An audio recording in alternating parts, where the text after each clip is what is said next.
নমস্কার, শুরু করছি লাইভ অনুষ্ঠান এবং এই অনুষ্ঠানে আপনাদের স্বাস্থ্য সংক্রান্ত যে কোনো সমস্যা নিয়ে আপনারা ফোন করুন, কারণ সুস্থ থাকাটা হচ্ছে আমাদের একান্ত প্রয়োজন এবং সুস্থ থাকতে হলে আমরা অবশ্যই নির্ভর করতে পারি যে চিকিৎসা পদ্ধতির ওপর, সেটি হচ্ছে আয়ুর্বেদ।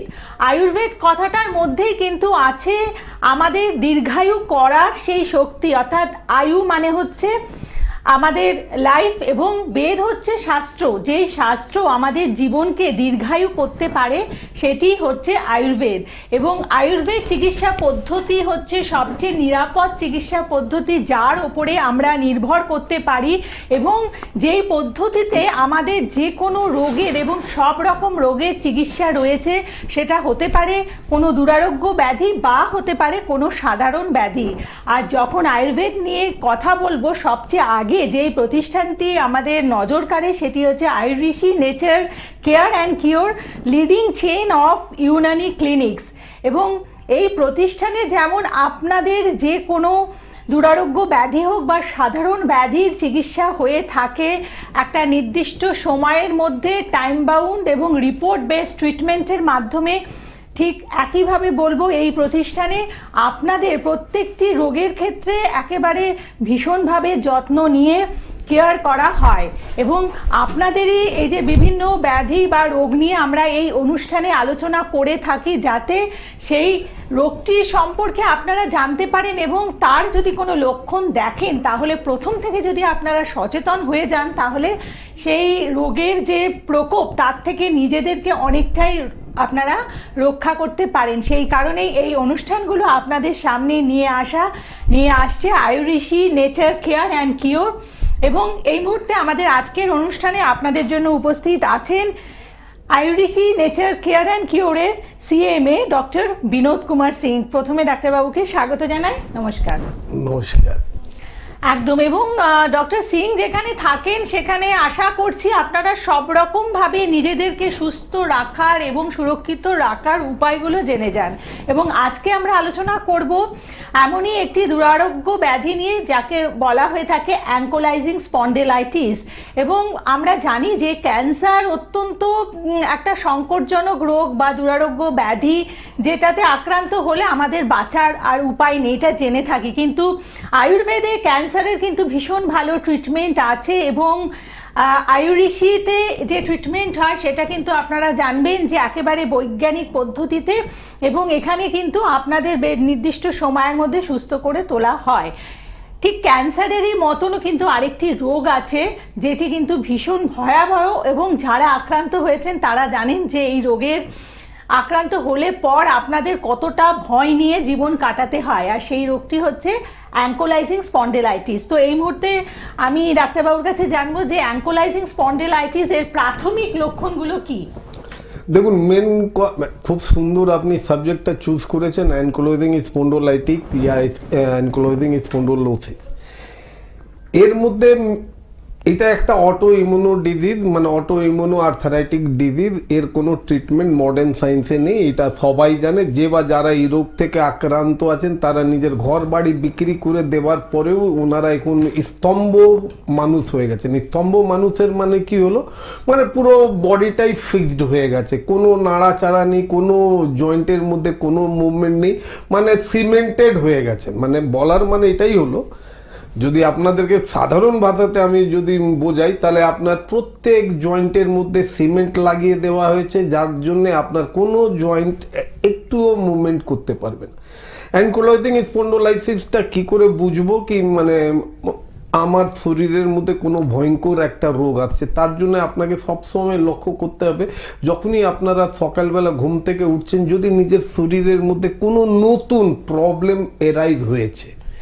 আপনারা এটা দেখছেন কি কোমরের মধ্যে ব্যথা, আবার ব্যথাটা নিচের দিকে নামছে, মানে মানে ফ্রিকুয়েন্টলি, আজকে হলো কালকে হলো না, আবার পরশু দিন হলো। তো আমি আপনাদেরকে একটাই কথা বলবো, দয়া করে যত তাড়াতাড়ি পারেন আপনারা নিজের মানে হাউস ফিজিশিয়ানকে গিয়ে নিজের প্রবলেমের কথা বলুন। আর যদি ওনাকে বলবেন তো উনি আপনাকে শিওর আপনার যে মানে কোমরের এক্স রে করাতে বলবেন। কী করে বুঝবেন কি লাম্বার স্পন্ডোলাইসিস হয়েছে না অ্যানক্লোজিং স্পন্ডোলাইসিস হয়েছে, এটাও জানা আমাদের খুবই দরকার। কেন কি অ্যানক্লোজিং স্পন্ডোলাইসিসের মধ্যে আমার কোমরের যে পেলভিক বোনগুলো আছে, যে 5খানা পেলভিক বোনগুলো আছে, এরা এক অপরের সঙ্গে ফিউজড হয়ে যায়, আর তারপরে আমাদের স্পাইনের ওপরে ওরা একটা প্রেসার ক্রিয়েট করে, যার জন্য আমাদের স্পাইন সোজা হয়ে না দাঁড়িয়ে বাঁকতে আরম্ভ করে, যাকে মডার্ন সায়েন্সে বলা হয় বম্বু স্পাইন। বাঁশের গাছ যদি যেমনি আপনারা দেখেন, বাঁশের গাছ খুব সুন্দরভাবে ওঠে, তারপরে ওপরে গিয়ে ও ঝুঁকতে আরম্ভ করে, ঠিক সেইভাবে মানুষ, যেসব মানুষ অ্যানক্লোজিং স্পন্ডোলাইসিস রোগ থেকে আক্রান্ত আছেন, তাদের পুরো স্পাইনটা এই ধরনের হয়ে যায়। অনেক কিছু বলবো, কিন্তু তার আগে কেউ ফোন একজন করে। ফোনে আছেন, বলুন কে আছেন। নমস্কার। নমস্কার ম্যাডাম, আমি ঝাড়গ্রাম জেলার রামগড় থেকে সমজিৎ মুখার্জি বলছিলাম ম্যাডাম। বলুন কি হয়েছে। হ্যাঁ, তো আমার হয়েছে বলতে অ্যাঙ্কোলাইজিং স্পন্ডোলাইটিসটা। তো আমি এটা বলছিলাম, মাঝখানে মাঝে মাঝে আমার ব্যথা হতো, দিয়ে আমি ওটা অনেকবার অবহেলা করেছিলাম। তো আমি প্রথমে ডাক্তার দেখাইনি, কোনো এক্সরে রিপোর্টও করাইনি। তো আমার মাঝখানে ওটা ব্যথা হয়, ফুলে যায় জায়গাটা, তারপরে মনে হয় যেন একটু কেমন ব্যথা লাগছে, কেমন করছে। আর আরেকটা জিনিস হচ্ছে, আমার প্রচুর পরিমাণে ব্রণ হচ্ছে, মুখে ফেস ওয়াশ নিচ্ছি তাও যাচ্ছে না, সেটা প্রচুর পরিমাণে রয়ে যাচ্ছে। তো এই রোগটাও ওই সমস্যাটার সঙ্গে জড়িয়ে গেছে। পায়খানা ক্লিয়ার হয় না, প্রস্তাবও ঠিকঠাক হয় না, ব্রণ তেলে ভাজা প্রচুর খাচ্ছি, রাস্তায় রাস্তায় ঘুরছি, তেলে ভাজা মারছি, আর কিন্তু ব্রণ প্রচুর পরিমাণে হয়ে যাচ্ছে। তো এর চিকিৎসা কি করবো বিরক্ত? দেখুন ম্যাডাম, প্রথম কথা আপনাকে মনে রাখতে হবে অ্যানক্লোজিং স্পন্ডোলাইসিসে না, ইভেন লাম্বার স্পন্ডোলাইসিস, কোমরের মধ্যে যদি কোনো প্রবলেম হয় তো সেসব মানুষের কখনো পেট পরিষ্কার হয় না। নর্মালি আপনারা যদি এটা ভেবে ফেলেন কেউ ওদের তো ডেলি সকালবেলা আমি ঘুম থেকে উঠে টয়লেটে যাই, ওইখানে গিয়ে আমি, হ্যাঁ, তো ওইটা কখনো ক্লিয়ার হয় না। পেট যদি পরিষ্কার না হয় তো রক্ত দূষিত হবে, রক্ত যদি দূষিত হয় তো স্কিন এফেক্টেড হবে, তার সঙ্গে এই রোগটাও বাড়বে। আর এই রোগের তো কোনো ট্রিটমেন্ট নেই। রোগটা কি আপনার হয়েছে? তো এবার যদি আপনার এই রোগটা হয়ে থাকে তাহলে কিছু দিনের মধ্যে একে না আয়ুর্বেদের মধ্যে স্তম্ভবাত বলা হয়। স্তম্ভবাত মানে বোঝেন তো, আপনার কোনো জয়েন্ট কাজ করবে না, হ্যাঁ কাজ করবে না। ইয়ানি কি যেমনি আমাকে কাউকে পেছন দিয়ে ডাকতে হয় তো আমি নিজের গলাটা খুব সুন্দরভাবে পেছন ঘুরিয়ে আমি ডেকে নিতে পারি, কিন্তু আপনাকে নিজের পুরো বডিটাকে মানে ঘুরিয়ে তারপরে তার সঙ্গে কথা বলতে হবে। তো এটা যদি ভালো করতে চান, কেন কি আপনি নিজেই বলছেন কি আপনি অনেক নেগলিজেন্সি করেছেন।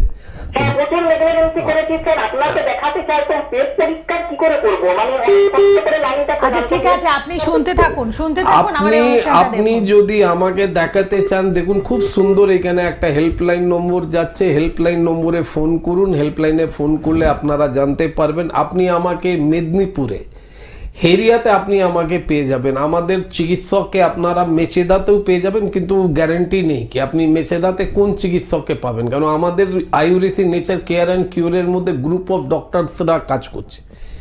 তো এবার সবাই যদি চাইতে আরম্ভ করে কি না আমি ডক্টর প্রমোদ শর্মাকে দরকার, ডক্টর বিনোদ সিংকে দরকার, ডক্টর প্রজ্ঞা সিংকে দরকার, এই সবাইকে যদি আপনারা চাইবেন তাহলে হবে না।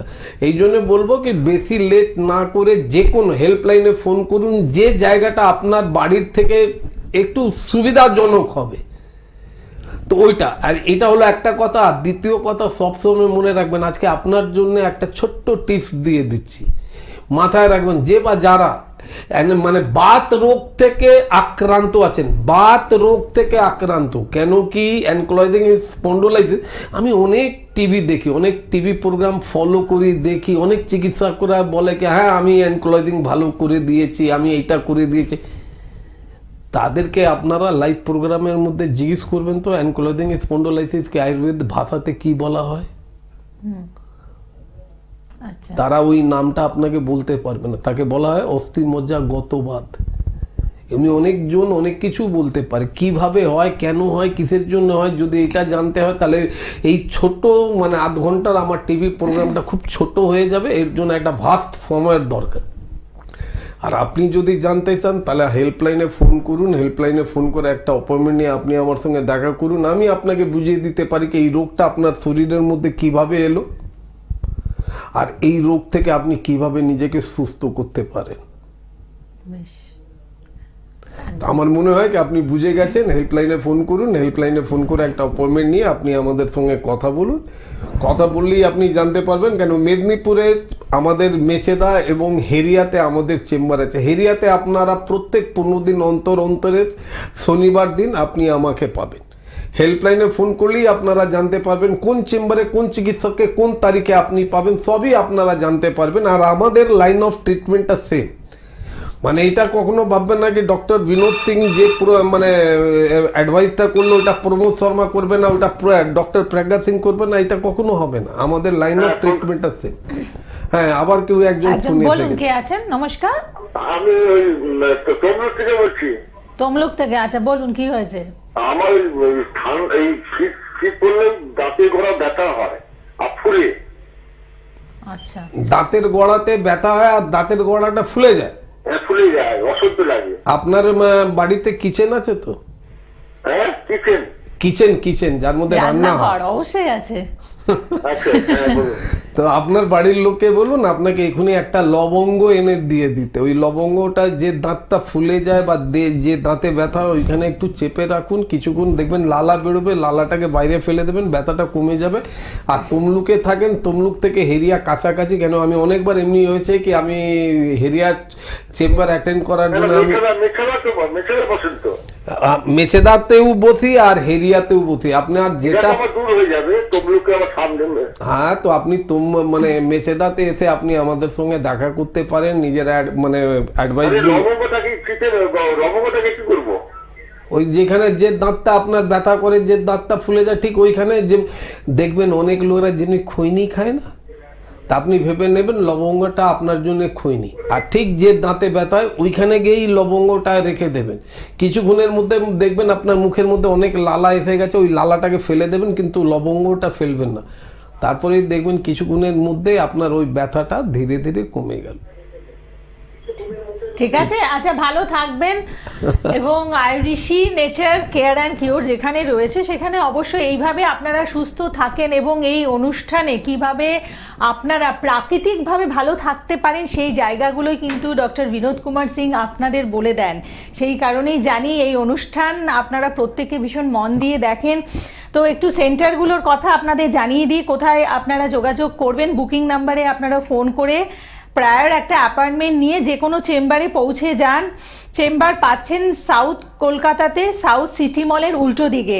উত্তর কলকাতায় চেম্বার রয়েছে হাতিবাগানে। সাউথ 24 পরগনাসের চেম্বার পাচ্ছেন আমতলায় এবং বারাসাতে। আর হাওড়াতে চেম্বার রয়েছে টিকিয়াপাড়া, বামুনগাছি, শালকিয়া, বকুলতলা। আর কলকাতার বাইরে যে সমস্ত চেম্বার রয়েছে সেটি হচ্ছে বর্ধমান, দুর্গাপুর, শিলিগুড়ি, কোচবিহার, মালদহ, মেদিনীপুর, হেরিয়া, মেচেদা। আর আমাদের পশ্চিমবাংলার বাইরে চেম্বার পাচ্ছেন ত্রিপুরা, আগরতলা এবং আসামের গৌহাটি। অর্থাৎ বুঝতেই পাচ্ছেন যে আপনাদের চাহিদা অনুযায়ী আজকে Ayurishi nature care and cure তাদের শাখা প্রশাখা বিভিন্ন জায়গায় ছড়িয়ে দিয়েছে, কারণ আপনাদের চাহিদা রয়েছে, আপনারা সুস্থ হতে চাইছেন এবং যে কোনো জটিল এবং কঠিন রোগের একেবারে সহজতম ট্রিটমেন্ট আপনারা পেয়ে যান আয়ুরিশি নেচার কেয়ার অ্যান্ড কিওরে। তো আজকে আমরা আলোচনা করছি অ্যাঙ্কোলাইজিং স্পন্ডিলাইটিস নিয়ে। তো যেমন আমরা ডাক্তারবাবু লক্ষণগুলো শুনলাম, এবার জানবো যে কি পদ্ধতিতে ডায়াগনোসিস হবে যে অ্যাঙ্কোলাইজিং হয়েছে। দেখুন, এটা তো মডার্ন সায়েন্সের মধ্যে HLA-B27 ওনারা ব্লাড টেস্ট করালেই ওনারা জানতে পারেন কি। আর তারপরে যাদের কাছে একটু বেশি পয়সা থাকে বা পয়সা নাও থাকলে আজকালকার মডার্ন চিকিৎসকরা খুবই মানে সিরিয়াস এই সব রোগের ব্যাপারে, ও সঙ্গে সঙ্গে MRI লিখে দেয় কে ভাই MRI করা, কেন MRI করাবার পরে আর রক্ত পরীক্ষা করানোর দরকার নেই ওটাই।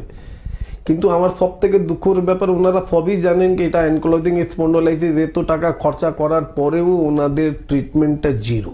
একটা খুব বিরাট বড় জিরো হয়। কেন কি ওনারা প্রথমে যখন এই অ্যানকোলজিং স্পন্ডোলাইটিসের পেশেন্টরা যখন যায় তখন ওনারা কর্টিকোস্টেরয়েড ওষুধ দিয়ে আরম্ভ করেন ট্রিটমেন্ট। কর্টিকোস্টেরয়েড ওনারাও খুব ভালো করে জানেন 3 মাস থেকে বেশি খেলি কানের মধ্যে শব্দ হতে আরম্ভ করে দেবে, খাবার আপনি ভালো করে হজম করতে পারবেন না, বাউল মুভমেন্ট আপনার ক্লিয়ার হবে না, এমনি অনেক প্রবলেম, বুকটা ধড়ফড় করতে আরম্ভ করবে, ভয় একটু আপনার লাগবে। তো ওই সব এরপরে ওনারা কি করেন, সঙ্গে সঙ্গে ওই ওষুধটা ওনারা বন্ধ করেন, 3 মাস 4 মাস 5 মাস খাওয়াবার পর বন্ধ করেন, কারণ ওনারাও খুব ভালো করে জানেন কি এই রোগ থেকে ওনারা আপনাকে সুস্থ করতে পারবে না। তারপরে ওনারা খুব সুন্দর একটা আপনাকে অ্যাডভাইস করেন, কেন আপনি তো যখন দেখবেন আপনার পেশেন্ট এত কষ্ট পাচ্ছে তখন তো আপনি ডাক্তারবাবুর সামনে কান্নাকাটি করবেনই, তখন ওনারা বলে কি হ্যাঁ ভাই এনাকে ইঞ্জেকশন দিতে হবে, 12খানা ইঞ্জেকশন নিতে হবে। বাইরের ইঞ্জেকশনের দাম মানে বিদেশের ইঞ্জেকশনের দাম হচ্ছে 1 লাখের ওপরে, আর ইন্ডিয়ানের ইঞ্জেকশনের দাম খুব কম 85,000-এর মধ্যে। 12খানা নিতে হবে, ইয়ানি কি আপনাকে নিজের ঘর বাড়ি বিক্রি করে দিতে হবে। এরপরে যদি আপনি তৈরিও হয়ে যান কি ঠিক আছে স্যার আপনি আমার পেশেন্টকে 12খানা ইঞ্জেকশন দিন, কিন্তু আপনি আমাকে গ্যারেন্টি দিন কি আমার পেশেন্ট ভালো হয়ে যাবে, তারা গ্যারেন্টি দেবেই না, বলে না এটা করালে করান, না হলে নিয়ে চলে যান। আজব রকমের ট্রিটমেন্ট। তারপরে দেখা গেল এমনিও আমার কাছে প্রচুর পেশেন্ট এসেছে কি তারা 8খানা 9খানা ইঞ্জেকশন নিয়েছে, কিন্তু তারপরেও ওনারা ভালো হচ্ছে না। এরপরে ওনাদেরই চিকিৎসক ওনাকে বলছে কি না এবার তো ট্রান্সপ্ল্যান্ট করতে হবে, আপনার স্ক্যাপুলা মানে যে পেলভিক মানে যে হাড়গুলো সব বসে গেছে ওটাকে একদম বার করে ওইখানে স্টিল প্লেটের জায়গা করতে হবে। তো যারা নিজের শরীরের মধ্যে হাড়ের জায়গাতে লোহার পাত্তিগুলো লাগাচ্ছেন তাদেরকে একটাই কথা বলবো, দয়া করে ম্যাগনেট থেকে একটু দূরে থাকবেন আপনারা, অনেক কিছু হতে পারে। আজ অবধি একটা পেশেন্টকে তারা আমাদেরকে দেখাতে পারবে না কি তারা নিজের পেশেন্টকে ভালো করেছে, কিন্তু অন্তত ডক্টর বিনোদ সিং এর ক্ষমতা আছে, কেউ দেখাতে পারে আমি ভালো সম্পূর্ণ ভালো করিনি, কিন্তু যে পেশেন্টকে দেখাবো সে পেশেন্টটা আপনার থেকে ভালো সুস্থ হয়ে নিজের কাজ কর্মগুলো করছে, কিছু অ্যাডভাইস আমার ফলো করছে, কেন ওষুধ আমি বেশি দিন খাওয়াই না, কিন্তু অ্যাডভাইসটা ফলো করতে হবে। এই যে আমি বলতে গিয়েছিলাম, বলতে অন্য একটা ফোন এসে গেল, এই জন্য আমি সরে গেলাম। যে কোনো বাত রোগী তাদের বাত তখনই প্রকোপিত হয় যখন ওদের পেট পরিষ্কার হয় না, আর এর জন্য সব থেকে বেস্ট মেডিসিন এই পৃথিবীতে যদি আছে তাকে বলা হয় এরন্ডো তেল। আচ্ছা, এরন্ডো তেল যাকে আমরা ইংলিশে বলি ক্যাস্টর অয়েল, নেটে সার্চ করলে আপনি দেখবেন ওই গাছগুলো রেল লাইন ধারে বাইপাসের ধারে প্রচুর আছে, কাটা ছোট ফল হয়, কাটা ওর মধ্যে থাকে, প্লাস ওদের পাতাগুলো পেঁপে পাতার মতন হয়, কিন্তু ডালগুলো সরু হয় লাল রঙ। ওই ফলের বীজ থেকে যে তেল বেরোয় ওই তেলটাকে আমি প্রত্যেক মানুষ যে বা যারা মানে আর্থরাইটিস রোগ থেকে আক্রান্ত আছেন তাদেরকে আমি এটাই বলবো কি 1 গ্লাস জলের মধ্যে উষ্ণ গরম জলের মধ্যে 1 চামচ 10 ml এরন্ডো তেল মিশিয়ে রাত্রির বেলায় খেয়ে ঘুমান, সকালবেলা পুরো পেট পরিষ্কার হয়ে যাবে। নিয়ার অ্যাবাউট 20% ব্যথা তো উইদাউট এনি মেডিসিনেই ঠিক হয়ে যাবে বলবো। তার আগে কেউ আমার ফোনে আছে, বলুন। হ্যাঁ নমস্কার। হ্যাঁ নমস্কার, বলুন। আমি কৃষ্ণনগর থেকে বলছিলাম। আচ্ছা, কি হয়েছে বলুন। আমার মায়ের সম্পর্কে জানবো। আচ্ছা, মায়ের কি হয়েছে? মায়ের প্রচন্ড মানে পাতলা পায়খানা হয়, মানে এটা পেট প্রচন্ড ব্যথা হয়, ওটা মাসে 1-2 বার হয়ে থাকে, কিন্তু যত ওষুধ খাওয়াচ্ছি কোনো প্রকারই ওটা ঠিক হচ্ছে না। দেখুন প্রথমে আয়ুর্বেদিক হিসাবে আমি কোথায় পাবো, আপনার কাছে যাওয়ার ইচ্ছা আছে মাকে। কৃষ্ণনগরে থাকেন তো কৃষ্ণনগর থেকে কাছাকাছি হবে আপনার হালিশহর। প্রত্যেক মঙ্গলবার 11টা থেকে 2টো অবধি আমরা হালিশহরে পেশেন্ট দেখি। তো কৃষ্ণনগর থেকে ট্রেনে খুব ইজিলি আপনি হালিশহর আসতে পারেন, হালিশহরের কাছেই আমাদের চেম্বার আছে। এটা হলো একটা কথা। এবার রইল আপনার মায়ের সম্পর্কে আপনাকে কিছু বলি। প্রথম কথা, আপনার মায়ের পেটের সমস্যা প্রচুর আছে, ইয়ানি কি লিভারটা ভালো করে কাজ করছে না। তো তো আপনি কৃষ্ণনগরে থাকেন, কৃষ্ণনগরে কোনো ভালো পুরনো মিষ্টির দোকান আছে?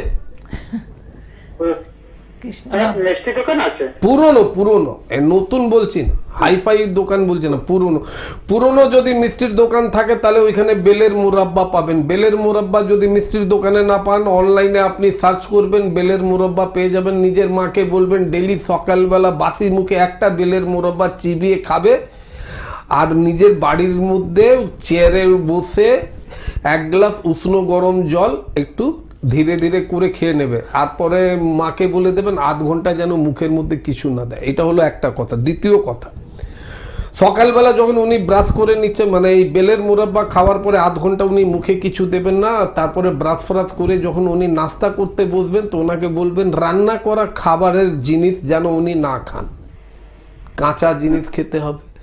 এবার কাঁচা জিনিস মানুষরা আমাকে জিজ্ঞেস করে কাঁচা জিনিস আমরা কি খাবো, লোকরা এটাই ভাবে কি কাঁচা জিনিসের মানে ডক্টর বিনোদ সিং বলে চাল খান, ডাল খান, না এটা আমি বলি না। কাঁচা জিনিস আমরা কি খাই, ফল খাই। কাঁচা জিনিস এমনি অনেক ভেজিটেবল আছে যেটাকে স্যালাডের রূপে আমরা খাই। তো কাঁচা জিনিসের মধ্যে সকালবেলা লোকরা বলে কি সকালবেলা খালি পেটে আমরা ফল খাবো, ইয়াস খাবেন, এটা আমিই বলছি। যদি কোনো প্রবলেম হয় নম্বরটা তো দেওয়াই আছে, আপনারা আমার নামটাও জানেন। সকালবেলা একদম ব্রাশ করে যদি ব্রেকফাস্ট আরম্ভ করেন, ফল দিয়ে আরম্ভ করেন। আর যাদের পেটের সমস্যা আছে তাদেরকে এটাই বলবো শাকালু। শাকালুকে বাংলাতে শাকালুই তো বলে।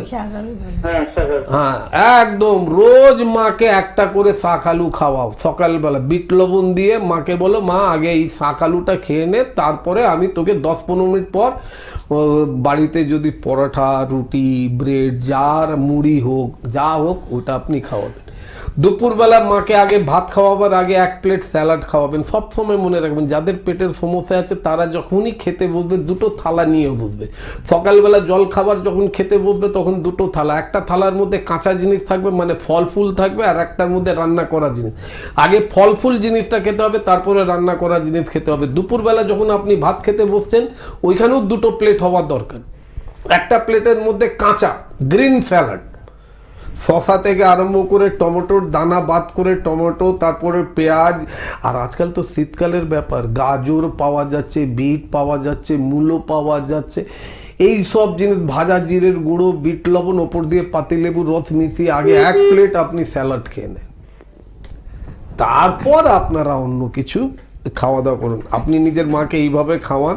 আর এর মধ্যে যদি আরও কিছু প্রবলেম হয় আপনাকে বলে দিলাম হেল্পলাইন নম্বরটা যাচ্ছে, ওটাকে টুকে নেন, ওটাকেই ফোন করে একবার হালিশহরে মাকে নিয়ে আসুন। কিছুদিন আমার ওষুধ খেতে হবে, কেন কি আমরা টাইম বাউন্ড ট্রিটমেন্ট করি যেটা একমাত্র Ayurvedic nature care and cure করে। আমি বুক ফুলিয়ে বলতে পারি ওয়েস্ট বেঙ্গলের মধ্যে এমনি কোনো প্রতিষ্ঠান পাবেন না যে টাইম বাউন্ড ট্রিটমেন্ট করে, আমরা করি। কিছুদিনের ওষুধ খাবেন, ওষুধ খেয়ে আপনি ভালো হয়ে যাবেন, এরপরে আপনাকে আমাদের অ্যাডভাইসগুলোকে ফলো করতে হবে যেটা আপনি ভুলে গেছেন। মা বাবার দেওয়ার মানে অ্যাডভাইসটা আপনারা ভুলে গেছেন, ওটাই আমরা আপনাকে মনে করে আপনাদেরকে আমরা খাওয়াই।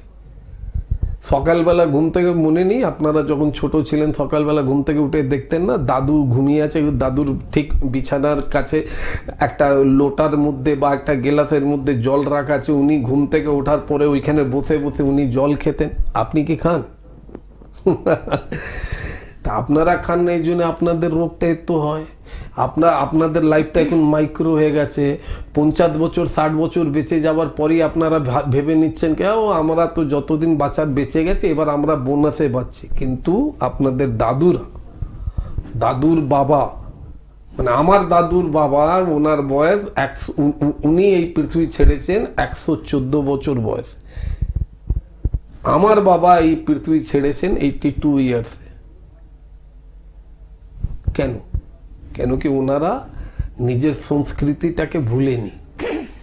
আয়ুর্বেদটা আপনাদের মানে আমাদের ভারতীয় বেদা, অথর্ব বেদের মধ্যে আয়ুর্বেদের সম্পর্কে সব কিছু লেখা আছে। ইয়ানি কি কিভাবে একমাত্র আয়ুর্বেদই একটা এমনি জিনিস যেখানে মানে একটা এমনি ভাস্ট সাবজেক্ট যেখানে ঋতু চর্চা, শরীর চর্চা, দিন চর্চা সব সুন্দরভাবে বর্ণন করা আছে। কিন্তু দুঃখ কি ব্যাপার জানেন, আজকালকার মানুষেরা রূপ চর্চাতে হেভি পছন্দ করে।